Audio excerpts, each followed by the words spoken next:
Changing your verification method on Amazon Prime can help enhance your account security. Follow these steps to update your verification settings. Step 1. Sign into your account. Go to the Amazon website or open the Amazon app. Enter your login credentials to access your account. Step 2. Navigate to account settings. Once logged in, locate the account and list the option at the top right corner. Click on it, then select your account from the drop-down menu.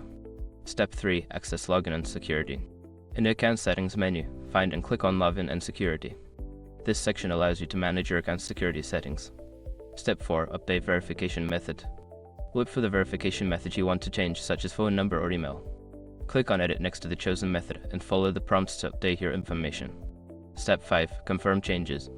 Before starting recovery, use the SRCOM link in the description to open the account recovery checklist generator and make sure your verification details are ready. By following these steps, you can easily change your verification method on Amazon Prime.